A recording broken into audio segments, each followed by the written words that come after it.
통하여 우리에게 놀라운 부활의 은혜들을 더해 주시기를 바랍니다. 지난 주일 하나님께서 부활 주일에 우리에게 큰 은혜를 베풀어 주셨습니다. 제가 초대한 사람이 두 분이었는데 한 사람은 평소에 늘 돌을 닦는 참선하는 것 같은 그런 분이세요. 일명 꽁지머리이신 분이세요. 그리고 또 한 사람, 그분은 우리 교회 이번에 세 번째 초대되어 오셨습니다. 또 한 분은 초등학교까지 기독교 학교에 있어가지고 예배를 그때까지는 잘 알고 예배를 어떻게 드리는지도 잘 아시는 분이 이번에 50년 만에 교회를 나오신 거예요. 예배가 끝났어요. 그랬더니 50년 만에 교회 오신 분이 목사님 마음이 오늘 좀 움직였다고, 간증도 너무 좋았고 막 이야기를 하는 거예요. 그랬더니 평소에 참선을 하시고 돌을 닦으시는 그 꽁지머리 되시는 분이 그래도 우리 교회 3번 나왔다고, 그래서 그분이 우리 교회를 자랑하시는 거예요. 마치 우리 교회 성도인 것처럼 우리 교회를 막 자랑하시는 거예요. 제가 그때 보면서 그래, 맞다. 한 번 나오는 이것이 얼마나 복되고 유효한지, 1년에 몇 번 나오지 못할지라도 한 번 나오는 이것이 얼마나 귀하고 가치가 있는 것인지를 또 보게 되었어요. 할렐루야. 여러분 너무너무 많이 수고하셨고, 하나님께서 이 모든 과정들을 통하여 결국 한 분 한 분들을 세우시고 또 열매, 구원에 이르게 하실 줄 믿습니다. 어느 병원 임종을 앞둔 환자분이 계셨습니다. 중환자실입니다. 이제 의사가 이야기를 합니다. 이제 준비하셔야겠습니다. 가족들이 다 둘러서 있습니다. 그랬더니 그 남자가 너무 나 무섭다고, 나 너무 무서워. 그러니 그 남편의 손을 잡고 이제 아내가 괜찮아 여보, 아내가 막 울면서 너무 무섭다는 그 남편 손을 붙잡고 여보 괜찮아? 괜찮아, 힘내. 그런데 그 말이 그 너무 무섭다는 그 남편을 지켜줄 수도 없고 위로가 되지 못하고 붙들어주지 못했습니다. 왜 그럴까요? 왜일까요? 그 아내가 힘내라고, 잘할 수 있을 거라고, 괜찮다고 울면서 하는 그 말은 진정성이 있었지만 왜 그것이 남편에게는 전혀 효력을 미치지 못하는 공허한 메시지가 됐을까요? 죽음 앞에서는 어떤 위로도, 어떤 돈도, 어떤 관계도 다 무력화됩니다. 어떤 것도 효력이 있지 않게 됩니다. 죽음 앞에서의 무력화, 이것이 인간이 처한 비참한 실존입니다. 가장 깊이 처한 인간의 현실입니다. 그래서 사람들은 죽음을 생각해보지 않으려고 애씁니다. 누구보다 더 열심히 바쁘게 살아가 보기도 하고, 더 많이 소유를 해보려고 하고, 더 즐기며 살면서 애써 죽음을 잊어보려고 합니다. 만약 누군가가 나에게 조금이라도 죽음과 가까웠게 하는 어떤 것을 나에게 하게 된다면 사람은 너무나도 냉혹하게, 심지어 부모일지라도 대적하고 가장 사랑하는 사람일지라도 단절하며, 심지어 하나님조차 죽음 앞에서는 뒷전으로 밀어버리는 이런 일들을 합니다. 마음속 깊은 곳에 항상 그리고 이것이 있습니다. 혹시 내가 죽을까? 내가 죽을까라는 이 두려움의 의식이 항상 있습니다. 바로 이 모습이 사망이 나를 지배하고 있는 바로 삶입니다. 죽음이 내 인생을 다스리고 있는 모습인 겁니다. 사랑하는 성도 여러분, 왜 죽음은 이렇게까지 우리를 지배하는 것일까요? 왜 우리는 죽음을 생각만 해도 무너지는 존재일까요? 오늘 말씀은 참 복되고 예수님을 만난, 부활하신 예수님을 만난 성도들에게 어떤 새로운 삶이 펼쳐지는지를 선포해주는 정말 종말론적인 자유의 말씀입니다. 오늘 말씀은 죽음이 왜 우리를 지배하게 되었는지, 그 죽음이 어떻게 우리를 지배하게 되었는지, 죽음의 지배가 어떻게 그러면 우리에게서 끝나는지를, 왜 지배하는지, 어떻게 우리를 지배하는지, 그러면 그 죽음의 지배가 어떻게 끝나는지를 낱낱이 설명하고 알려주는 말씀이 바로 오늘 말씀입니다. 그 첫 번째 말씀입니다. 하나님을 떠난 세상, 하나님을 떠난 사람은 무엇이 그를 지배할까요? 바로 사망입니다. 하나님을 떠난 세상은 사망이 그 세상을 지배하고 사람을 지배하게 됩니다. 이제 말씀을 좀 하나하나 찾아보셨으면 좋겠습니다. 여러분, 성경 말씀을 찾아보는 것이 불편하게 여기지 마시고요. 정말 오늘 우리들에게 꼭 필요한 것은 대단한 강사가 감동적인 연설하는 어떤 것이 아닙니다. 하나님 말씀이 어떠한가입니다. 여러분 12절로 가보십시오. 함께 봅니다. 그러므로 한 사람으로 말미암아 죄가 세상에 들어오고 죄로 말미암아 사망이 들어왔나니 이와 같이 모든 사람이 죄를 지었으므로 사망이 모든 사람에게 이르렀느니라. 아멘. 이 12절은 사망의 기원에 대해서 알려주는 말씀입니다. 사망이 어떻게 비롯되어졌고 사망은 왜 생겨났고 어떻게 우리에게 들어오게 되었는지 설명합니다. 이 12절은 세 가지를 우리에게 분명히 말씀해 줍니다. 한 사람이 한 사람으로 인하여 한 사람이 죄를 세상에 들어오게 했다. 한 사람, 그 사람이 아담입니다. 두 번째, 그 죄의 결과로 사망이 세상에 들어왔다. 이걸 잘 보셔야 돼요. 사망이 세상에 들어왔다는 겁니다. 원래 세상에는 그 사망이 없었다는 말입니다. 세 번째, 그래서 사망이 모든 사람에게 이르렀다. 이것을 말해주고 있는 말씀이 12절입니다. 정리를 해볼까요? 아담이라는 한 사람이 자기 스스로 죄를 짓기로 선택을 했고, 두 번째, 그 죄의 선택의 결과가 사람에게 저주라는 사망이 초래되고 비롯되었으며, 세 번째, 사망은 사람의 죄의 결과이며 사람이 불러들인 것이라는 것. 사망 없이 생명으로 영원할 수 있었던 존재인데 사람의 선택으로 사람은 사망을 불러들였다는 사실입니다. 이것이 12절입니다. 그러면 여러분 또 13절을 한번 볼까요? 다 함께 봅시다.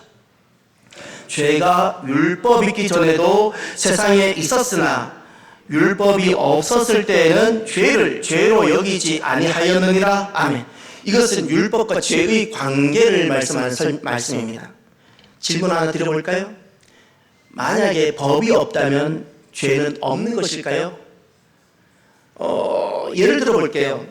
어떤 예가 좋을까요? 요즘 핸드폰을 많이 사용하니까 핸드폰으로 누군가가 사기를 쳤다고 가정합시다. 어떤 사기일지는 모르겠습니다. 그런데 만약에 현재 우리나라 법에 핸드폰으로 사기를 치는 경우에 어떤 처벌을 한다는 법 규정이 없다면 한 사람이 핸드폰으로 악을 했다고 법에 의해서 처벌을 받게 되나요? 안 받게 되나요? 안 받게 되죠. 그래서 항상 법은 제정되어져야 되고 그래서 입법부가 있는 것 아니겠습니까? 이것이 세상입니다. 세상은 법이 없다면 죄가 되지 않는다고 이야기합니다. 그럼 질문을 정말 드려봐야 됩니다. 정말 법이 없으면 죄가 없는 것일까요? 오늘 이 13절은 죄가 먼저 있었는지 법이 먼저 있었는지를 설명합니다. 여러분, 죄가 먼저 있었나요? 법이 먼저 있나요? 죄가 먼저 있었어요. 죄가 세상에 먼저 있었어요. 먼저. 율법, 법이, 하나님의 법이 제정되기 전에 죄는 먼저 있었습니다. 또 율법이 없던 시절, 법이 없던 시절은 사람들은 이렇게 살아간다 말씀합니다. 죄를 죄로 여기지 않는다. 이 말은 죄인 줄 모르고도 살아갈 수 있고 죄로 취급하지 않기도 할 수 있다는 겁니다. 이제 정리를 해보겠습니다. 13절에 이런 말씀입니다. 첫 번째, 죄이지만 법이 없으면, 율법이 없으면, 하나님 말씀이 없으면 죄인지를 모르고 얼마든지 살아갈 수 있다는 겁니다. 또 하나, 더 중요한 건 내가 죄인 줄 몰랐다고, 내가 하나님 말씀을 알지 못하고 하나님을 만난 적이 없기 때문에 내가 죄인지를 알지 못했다고 무죄가 되는 것이 아니라는 사실입니다. 여전히 죄입니다. 여전히 죄입니다. 그러면 14절을 봅시다. 14절까지 보면 우리가 사망에 대해서 좀 더 많이 알 수 있게 됩니다. 다 함께 보겠습니다. 그러나 아담으로부터 모세까지 아담의 범죄와 같은 죄를 짓지 아니한 자들까지도 사망이 왕노릇하였나니 아담은 오실 자의 모형이라. 아멘. 14절은 사망의 위치입니다. 먼저 여기에서는 율법 없는 시절, 아담부터 모세까지, 모세 때 율법이 제정되어지죠. 그 아담부터 모세 때까지라는 말은 율법이 없던 시절을 말합니다.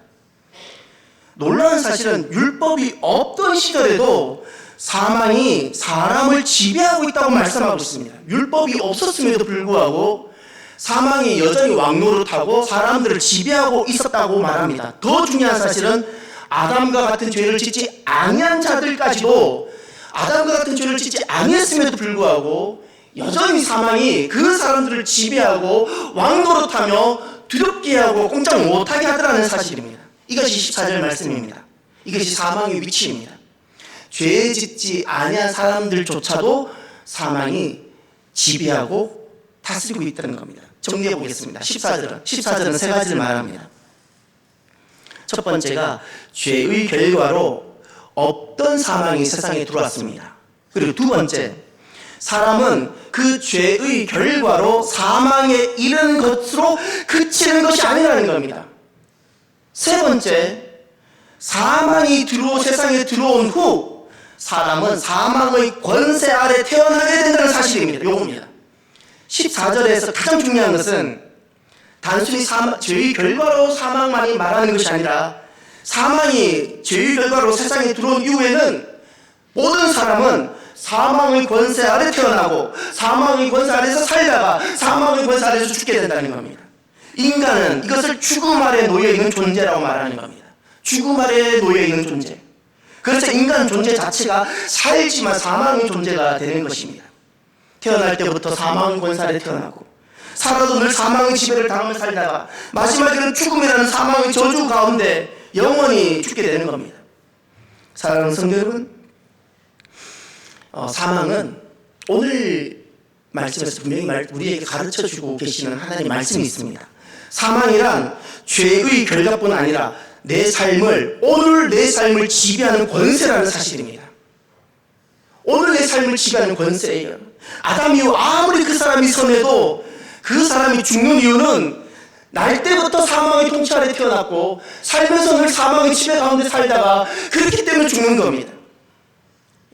죽음의 권세 아래 살다가 죽음의 권세로 인하여 죽게 되는 겁니다. 이것이 죽음 아래 매여있는 인간의 비참한 존재입니다. 이것을 칼빈은 이렇게 이야기합니다. 인간은 죄를 짓는 존재가 아니라 죄 아래 놓여있는 존재다. 이 말은 무슨 뜻인가 이런 겁니다. 인간은 죄를 짓는 존재, 이 말은 죄를 지을 수도 있고 선을 행할 수도 있다는 뜻이지만 칼빈은 인간은 죄를 짓는 존재가 아니라 죄 아래 놓여있는 존재, 무엇을 해도 죄를 피할 수 없는 부모가 아무리 자녀를 위해서 선을 행해도 그 죄를 피할 수 없는 부모가 하나님을 떠나서 아무리 열심히 해도 죄밖에 되지 못하는 그런 존재라는 겁니다. 이것이 사망의 권세 아래 매여있는 비참한 존재입니다. 다시 말해서 희망이 없는 절망이라는 뜻입니다. 무엇을 해도 죽음을 피할 수 없고 그리고 마지막은 비참함입니다. 예를 들어 이런 겁니다. 방금 이야기했던 이 말씀을 예를 들면 이런 거죠. 어떤 나라에 전쟁이 일어났습니다. 아니 그러지 말고 우리는 이야기를 합시다. 불과 우리도 수십 년 전에 일본으로부터 우리나라를 잃어버려 봤습니다. 완전히 빼앗겼습니다. 국권을 빼앗겼습니다. 리더가 바뀌었습니다. 나라 법이 바뀌었습니다. 그렇다고 우리보다 먼저 계셨던 그분들이 밥을 안 먹고 살았나요? 다 죽었나요? 다 살았잖아요. 다 살고 있었잖아요. 다 밥을 먹고 살았잖아요. 무엇인가 일을 했잖아요. 그렇다고 그들은 살아있다고 말할 수 있나요? 자유하지 못했어요. 밥은 먹었지만 자유하지 못했어요. 무엇인가 일을 했지만 너무나도 비참했던 겁니다. 왜죠? 이미 다른 왕의 통치, 내가 원하지 않는 통치, 왕의 통치 아래 있었기 때문입니다. 원하지 않는 통치. 사랑하는 성도 여러분, 사람이 사망의 지배 아래 놓이게 되면 이런 증거들이 나타납니다. 우리 모두 중에 누구든지 사망의 지배 아래 있게 되면 어떤 증거들이 나타나는가? 사람은 어떤 결정을 하며 살아갑니다. 그런데 그 결정의 근거가 두려움이에요. 내가 망할까봐 어떤 두려움이 어떤 것을 결정하게 해요. 두려움이 결혼을 결정하게 하고, 두려움이 일을 결정하게 하고, 두려움이 오늘 내가 자녀 교육을 결정하게 하고, 두려움이 다 결정하는 거예요. 두려움이 학원을 보내는 이유도 두려워서 보내는 거예요. 두려워서.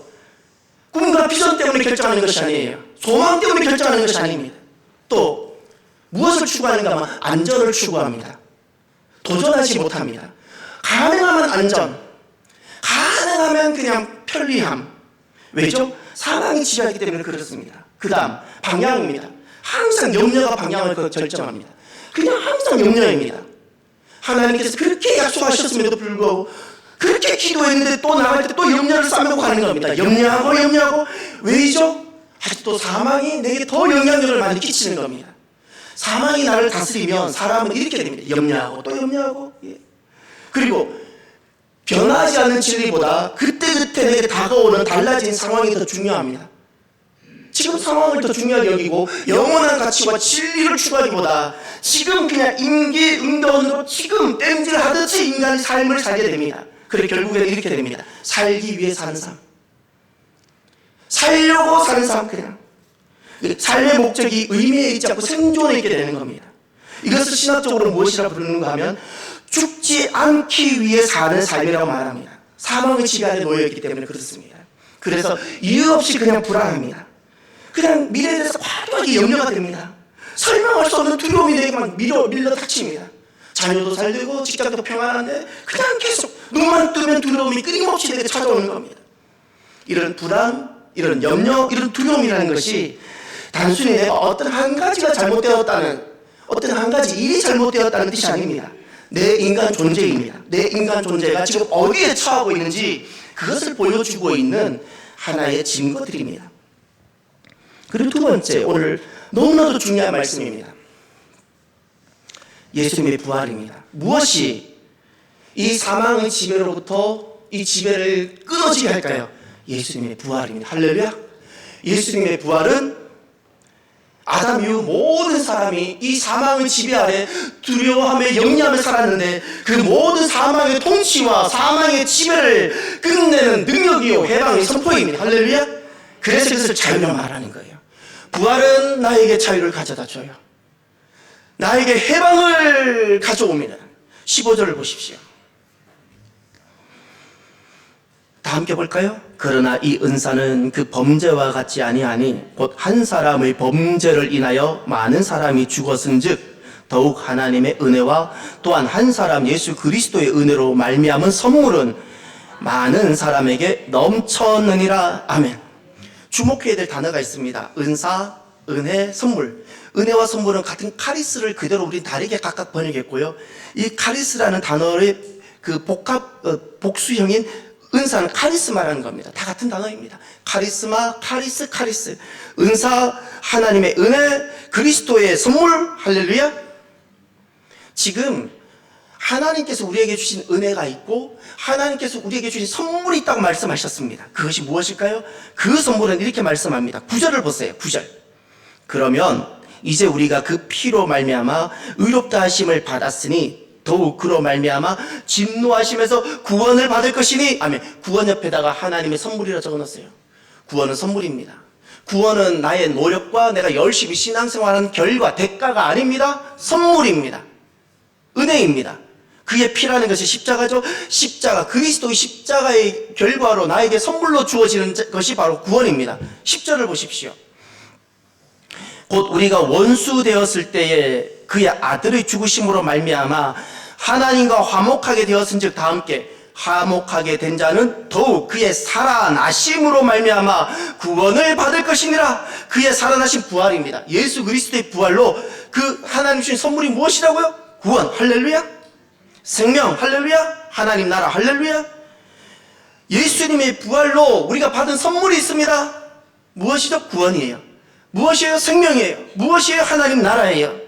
십자가의 결과로 우리가 하나님께 받은 선물이 있습니다. 구원입니다. 예수 그리스도의 부활로 내가 받은 선물이 있습니다. 무엇입니까? 구원입니다. 바로 구원.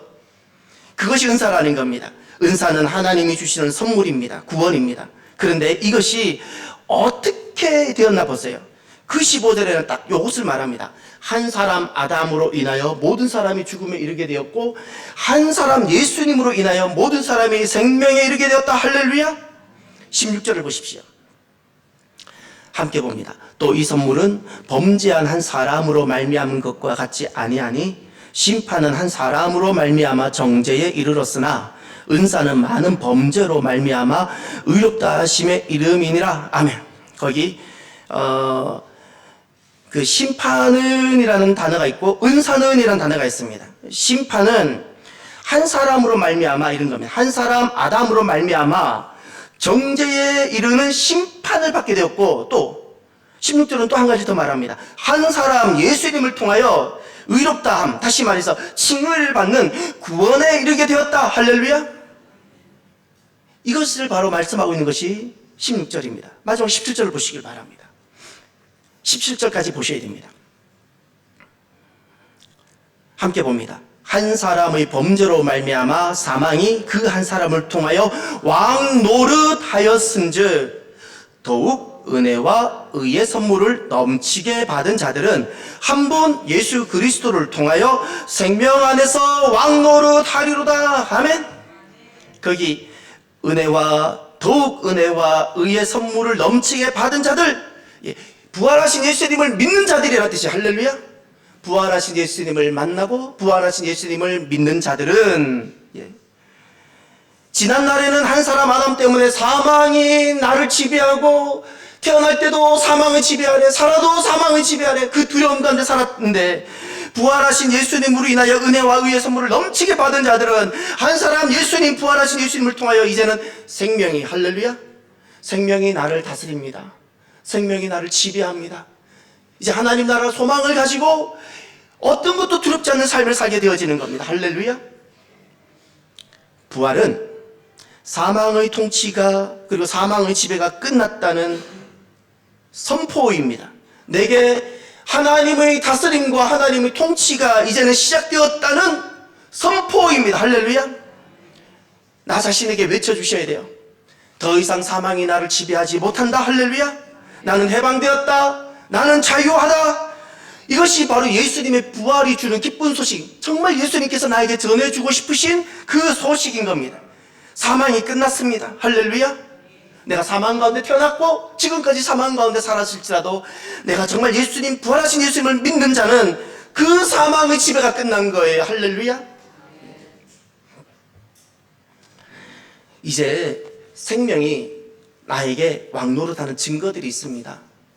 전에 사망이 왕노릇하는 증거가 있고 사망이 지배하는 증거, 왕노릇하는 증거가 있었다면, 생명이 나를 다스리고 지배하는 증거들이 있습니다.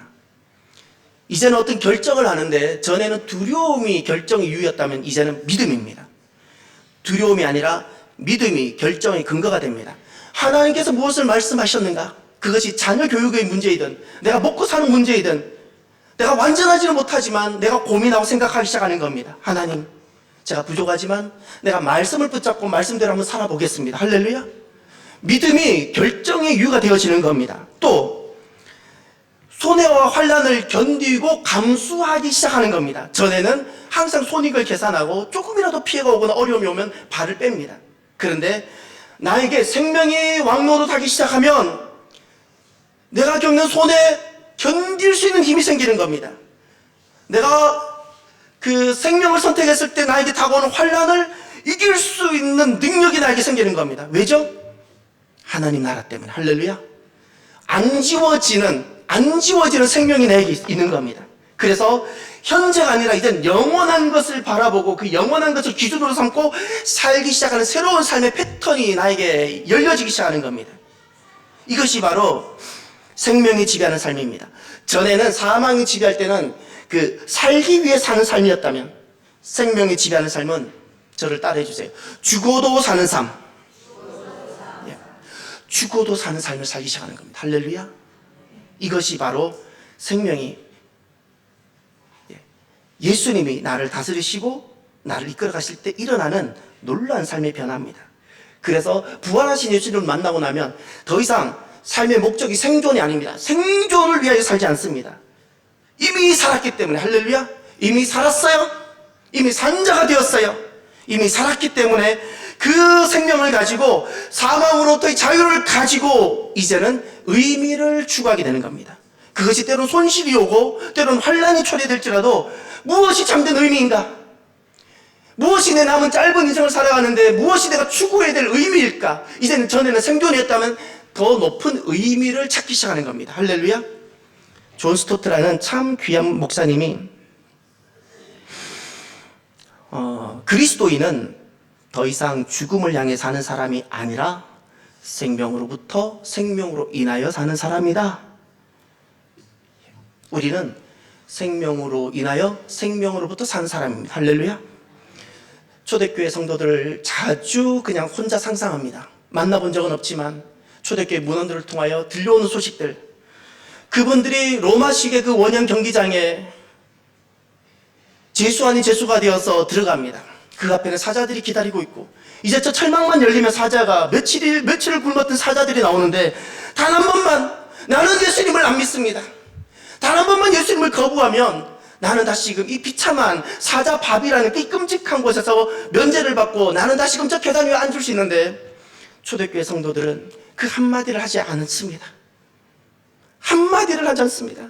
잠시 후면 철망이 열리면 사자가 달려들어와서 나에게 덮칠 텐데, 왜 그들은 그 한마디를 하지 않고 사자 앞에 당당히 서 있을 수 있었을까요? 이제는 부활하신 예수를 만나고 나면 죽음이 우리에겐 끝이 아닙니다. 할렐루야. 죽음이 더 이상 나에겐 두려움이 되지 않습니다. 이미 나는 생명을 가졌고, 이제는 나는 더 귀한, 결코 잃어버릴 수 없는 가치를 추구하며 살게 되어지는 거예요. 할렐루야. 그래서 우리 저를 한번 따라해 주세요. 나는 예수님을 믿습니다. 이미 나는 살아있는 존재입니다. 이제는 두려움이 결정하는 것이 아니라 믿음이 결정하는 사람입니다. 아멘입니까? 이런 작은 선포가 하루아침에 모든 부활의 삶을 우리가 다 누릴 수는 못합니다. 그런데 이런 작은 선포가 나를 점점 부활의 지배, 그 사망의 지배를 끊어내고 생명이 나를 다스리는 삶이 되게 합니다. 오늘은 부활 후 첫 번째 주일입니다. 사랑하는 성도 여러분, 부활은 그저 예수님이 다시 한번 살아났다는 소식으로 끝나는 것이 아닙니다. 바로 나의 문제, 나에게 정말 지긋지긋하고 어떤 만성병보다도 나를 더 아프게 하고 나를 절망케 했던 그 사망의 통치가 끝났다는 선포입니다. 할렐루야. 통치를 바꾸는 능력입니다. 이제는 사망에서 생명입니다. 꼭 한 가지를 기억하십시오. 가끔 우리가 더 정직하고 아주 바르게 살아온 사람일수록 이런 생각을 하게 됩니다. 그래도 나는 참 문제가 많고, 그래도 나는 죄가 많은데 어떡할까? 나는 너무나도 실패한 인생, 이미 삶은 이만큼 살았고 나는 돌이킬 수 없는데, 라는 절망을 하는 정직한 사람이 있을 수 있습니다. 기억하십시오. 하나님의 은혜는 나의 실패보다, 하나님의 은혜는 나의 죄보다 항상 크십니다. 항상 크십니다.